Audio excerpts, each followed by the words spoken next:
Alright, let's take a look at these congruent triangles. 6.6, Congruence, Construction, and Proof. So write a statement that indicates that the triangles in each pair are congruent. So remember, when we're talking about writing a statement, we're naming the triangles. So we've got to find those corresponding pieces, and we tell by the marks. So angle G corresponds with angle X. So for triangle G, it's going to be congruent to triangle X. Then we find H with V, so I put H next and V next. And then it's F for both of them, so I can just put F at the end. And there's my statement. Same idea for number 2. So Y and E. And you don't have to put these ones in first. And I could just go Y, X, W is congruent to, well, Y corresponds with E, so it would be triangle E. X corresponds with F, so it would be F. And then W with D. Alright, now let's talk about if two triangles are congruent. So remember, we've got 4 rules. We've got the side, side, side. So if all 3 sides are there. If I look at these 4, I notice that I don't have any of them that have 4 sides.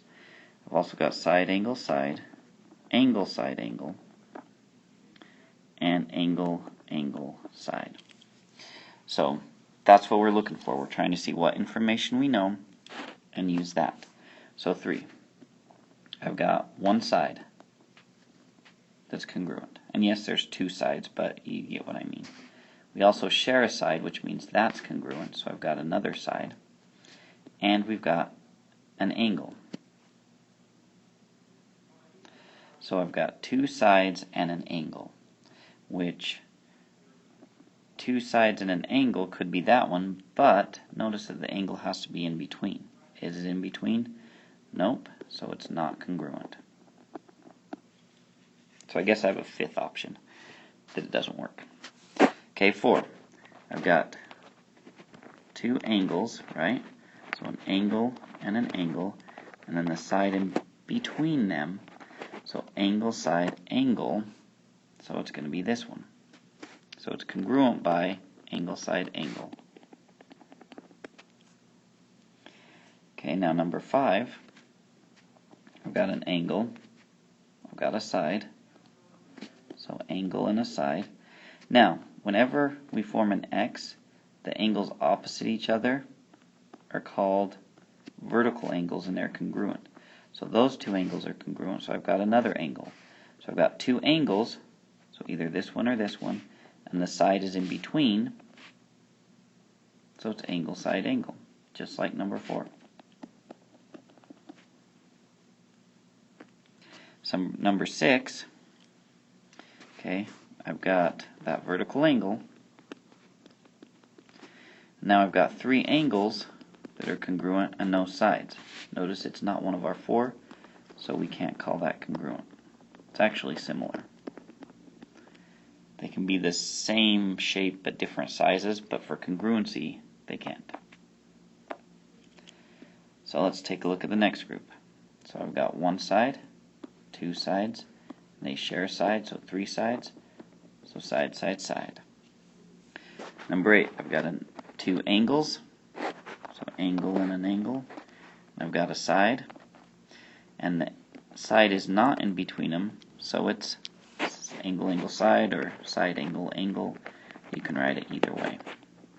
Okay, remember that's one of our 4, as was side, side, side. Okay, number 9, we've got that vertical angle, so congruent angles, so a side, an angle, and a side. So side, angle, side. Notice that these ones, the angle's in between, whereas up here, the angle wasn't in between the 2 sides. It would have had to have been this angle. That's why this one was not congruent, and this one is. Okay, number 10, so we've got a vertical angle again. Right angles are always congruent, so I've got an angle, and a side. So just like number 8, angle, angle, side. Okay, 11, we've got a side, and an angle in between. So side, angle, side. They're congruent. 12, 3 sides, so congruent by side, side, side. 13, only 2 sides, don't know about the third, so not congruent. I can't say it's congruent. 14, we've got another vertical angle, so an angle, another angle, and a side in between, so angle, side, angle. 15, we share a side, and we have a side with an angle in between, just like 14. Actually, not just like 14, more like 11. Side, angle, side, side, angle, side, and they're all touching. 16, angles, but nothing else. So I can't, whenever I'm just given angles, I can't call it congruent. Alright, now we're kind of flipping the idea and saying we've got two pieces. In order for this to work according to the rule, which is the third piece I need. So 18 would be easy to start out with. We share a side, so I know those are congruent. We also have these other congruent sides, so that takes two of our sides. So what's the third side that has to be congruent? Well, side BC would have to be congruent to side CK for this to be a congruent triangle. Okay, now let's take a look at side, angle, side. So let's see what pieces we have. So I've got two sides. So notice that it says the angle in between. So what's our angle in between? It's angle E and angle I. So angle I has to be congruent to angle E. Number 19, two angles in a side. I've got an angle here, and I've got a side. Now, because the angles are close together, it really doesn't matter which angle I use. I could go with these ones, and I can't really call those angle Q and R because there's multiple angles there. So I'd have to go, oh, that one, there we go. I'd have to go angle SQR would be congruent to angle PRQ, or I could actually go for the others two, and I'd go like that. So it'd be angle SRQ could be congruent to angle PQR. Okay, so either one of those works, but you only need one of them. Okay, now looking at 20. So we've got a vertical angle, so I've got that angle. I've got a side again, so we need one more angle. Now, it can't be angle U or angle J, because then that would be angle, side, angle. Because we're going angle, angle, side, it's got to be W and L.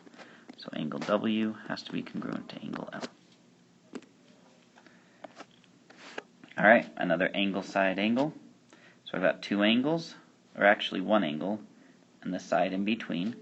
So I've got an angle and a side in between, so now I need the other angle that touches that side.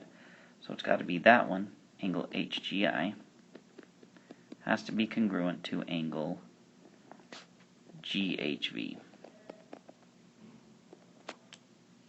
That one doesn't work for both. For 22, I've got side, angle, side, so I've got two sides, so notice it's got to be an angle in between, so it's got to be angle G, has to be congruent to, there's one side, two sides, so angle Q. Okay, 23, side, side, side, pretty easy to see. BD has to be congruent to RP. 24, angle, side, angle. We've got an angle, another angle, we've got a side, so it's got to be that angle that's touching that side, so angle H and angle R. So H has to be congruent to angle R. Alright, now a couple just kind of refreshers about the reflections and that kind of stuff. So, remember, we want to rotate 90 degrees counterclockwise. Counterclockwise is this direction.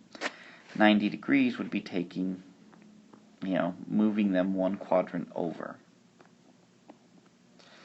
So that's kind of what we're thinking. So in other words, if we're looking at this, we're thinking about rotating it. Is it going to let me rotate it? There. Except we're going counterclockwise. 90 degrees, we'd rotate it like that. That would be a 90 degree rotation, right? So notice, for example, G here. G on the original goes to the right 3 and then up 3. Well, now we're starting off by going up 3 and then to the left 3. So y goes to the right 1, up 3. So now we go up 1 to the left 3. M was down 1 to the left 1, so we rotate that and it's to the right 1, down 1. And L was just to the right 1, down 2, so to the right 2, up 1. That's kind of how we have to take a look at it. So, moving this out of the way, okay, on the original, the image, right, because this is the pre-image, the image would be up 3 to the left 3, so there's G prime. Y was up 1 to the left 3, so there's Y prime. M was down 1 to the left 1, so now we go to the right 1 and down 1, so that would be M prime.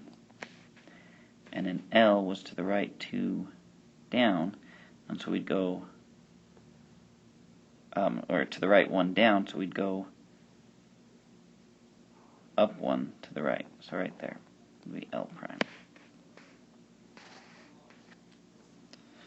It would look something like that. Okay. Remember we had a rule about the rotations, and you could apply that.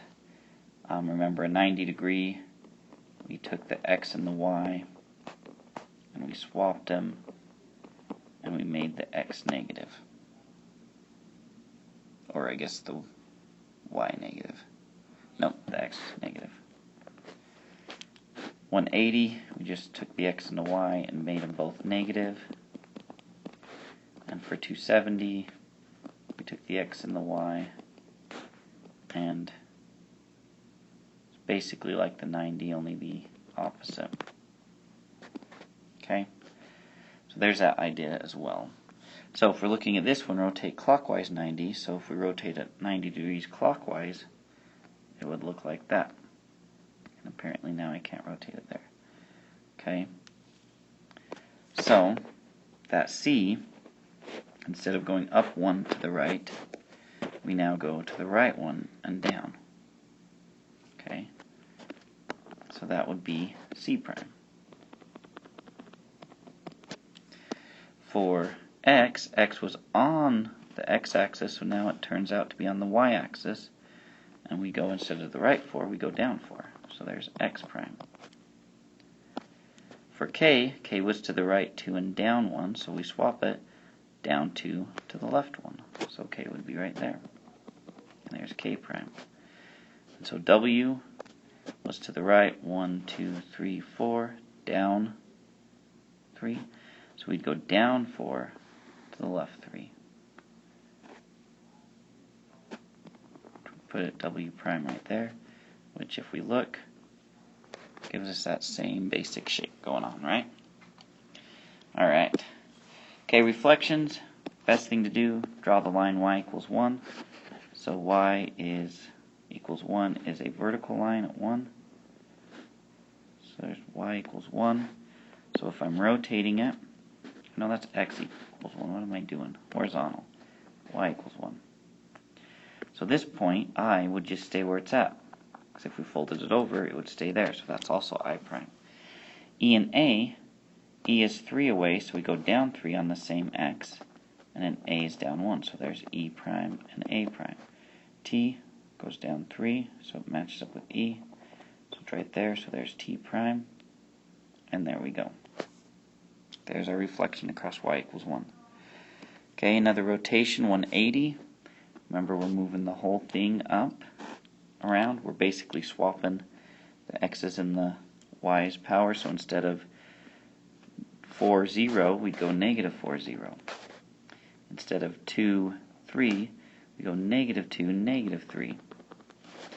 Instead of 3, 5, we go negative 3, 5. Negative 5. And there's our 180 rotation. Okay, now we're kind of going backwards.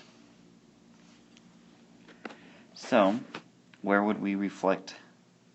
What would be the rule for this one? Well, 29, okay, almost looks like you could maybe just rotate it around, but if we did that, we would maintain this part would have to be down here. Let's see, that part got rotated. Hold on. Sometimes these are hard to visualize, especially when they're taking up all the space. So let's think about this. So if we rotated it around, okay, in order for this to work with the y, okay, for this to work to become up to here,